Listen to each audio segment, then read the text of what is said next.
Hai guys, perkenalkan nama saya Emilia Utari dan teman saya Pratiwi. Selamat datang di Fra and Tari Podcast. Oh iya teman-teman, sebelumnya aku pengen nanya nih, teman-teman udah pada tahu belum kenapa adanya pendekatan sistem dalam sistem peradilan pidana? Kalau belum tahu, yuk sama-sama kita simak 5-7 menit podcast berikut ini. Check it out! Sistem peradilan pidana pertama kali diperkenalkan oleh para ahli dan pakar hukum pidana dalam Criminal Justice Science di Amerika. Sistem peradilan pidana dalam KUHP merupakan sistem peradilan pidana terpadu. Sistem ini diletakkan pada landasan prinsip diferensiasi fungsional di antara aparat penegak hukum sesuai dengan proses kewenangan yang diberikan undang-undang. Menurut Rekso Diputro, sistem peradilan pidana merupakan sistem dalam suatu masyarakat untuk menanggulangi masalah kejahatan. Makna penanggulangan diartikan sebagai usaha untuk mengendalikan kejahatan agar berada dalam batas-batas toleransi masyarakat. Sistem yang bekerja untuk pengendalian kejahatan yang terdiri dari beberapa lembaga, seperti kepolisian, kejaksaan, pengadilan, dan permasyarakatan terpidana. Bekerjanya lembaga kepolisian, kejaksaan, pengadilan, dan lembaga permasyarakatan dipahami sebagai bekerjanya sistem peradilan pidana dalam suatu proses penegakan hukum. Dalam berlangsungnya proses peradilan pidana bergantung kepada adanya suatu peristiwa yang diduga sebagai peristiwa pidana atau terdapat dugaan adanya perbuatan pidana yang dilaporkan atau ditemukan oleh lembaga kepolisian sebagai lembaga terdepan pada proses tersebut. Pada dasarnya, sistem peradilan pidana atau SPP di Indonesia yaitu pada kepolisian, kejaksaan, dan pengadilan. Mengacu kepada Undang-Undang Hukum Acara Pidana atau biasa yang disingkat dengan KUHAP, yaitu Undang-Undang Nomor 8 Tahun 1981 yang disahkan dan diundangkan pada tanggal 31 Desember 1981.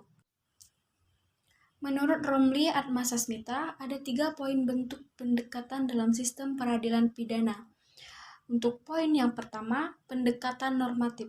Pendekatan normatif ini merupakan pendekatan yang memandang keempat aparatur seperti kepolisian, kejaksaan, pengadilan, dan lembaga permasyarakatan sebagai industri pelaksana peraturan perundang-undang yang sehingga keempat aparatur negara tersebut merupakan bagian yang tidak dapat terpisahkan dari sistem penegakan hukum. Untuk poin yang kedua, yaitu pendekatan administratif. Pendekatan administratif ini merupakan pendekatan yang memandang keempat aparatur penegak hukum, yaitu kepolisian, kejaksaan, pengadilan, dan lembaga permasyarakatan, sebagai suatu organisasi manajemen yang memiliki mekanisme kerja, baik hubungan yang bersifat horizontal maupun yang bersifat vertikal, sesuai dengan struktur organisasi yang berlaku dalam organisasi tersebut. Dan sistem yang digunakan adalah sistem administratif. Poin ketiga tentang pendekatan sosial, di mana pendekatan yang memandang para aparatur penegak hukum seperti kepolisian, kejaksaan, pengadilan, dan lembaga kemasyarakatan. Jadi, masyarakat secara keseluruhan ikut bertanggung jawab atas keberhasilan ataupun ketidakberhasilan tugas mereka. Nah, pada hakikatnya, Criminal Justice System ataupun sistem peradilan pidana bisa dikaji melalui pendekatan dari dimensi hukum, sosial, ekonomi, dan manajemen. Singkatnya, yaitu tertulis analisis yang mendukung eksistensi dari proses tersebut. Sistem peradilan pidana dilirik dari segi profesional dibicarakan sebagai suatu lembaga hukum yang berdiri sendiri. Namun, seiring perkembangannya, sistem pendekatan muncul dalam rangka melaksanakan pembangunan hukum nasional dan pokok-pokok kebijakan reformasi hukum yang dimana bahasa Latinnya, meski langit runtuh, keadilan harus ditegakkan, yang lebih menitik beratkan pada kondisi terciptanya keadilan dan keseimbangan bagi para pelaku tindak pidana berikut korbannya sendiri, di mana peran negara dalam penyelesaian perkara pidana menjadi kecil. Jadi, dapat disimpulkan, keadilan restoratif merupakan proses penyelesaian perkara pidana dengan tujuan untuk mencapai keadilan yang sepenuhnya. Nah, gimana nih teman-teman? Lanjut yuk.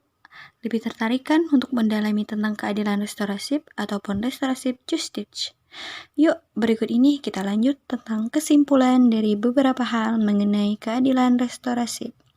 Yang pertama, keadilan restoratif menekankan pada upaya-upaya untuk mendorong pelaku agar memikirkan serta memberi solusi atas kejahatan yang telah dilakukan terhadap korban. Yang kedua, dalam suatu kasus korban merupakan pihak pertama yang harus dipikirkan. Nah, mengapa demikian? Iya, karena korban secara langsung merasakan akibat dari suatu kejahatan. Yang ketiga, pelaku dan korban bisa mendiskusikan langkah-langkah apa sajakah yang dapat ditempuh guna memulihkan permasalahan yang sedang terjadi.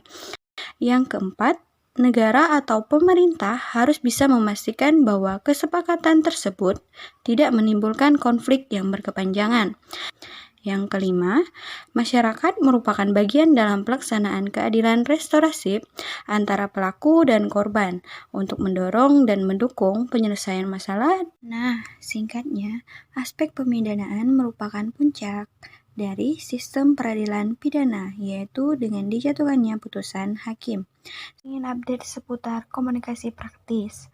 Ikuti saya di Instagram @fra_tv dan Facebook Fra TV serta @emiliaeu18_ dan Emilia Utari.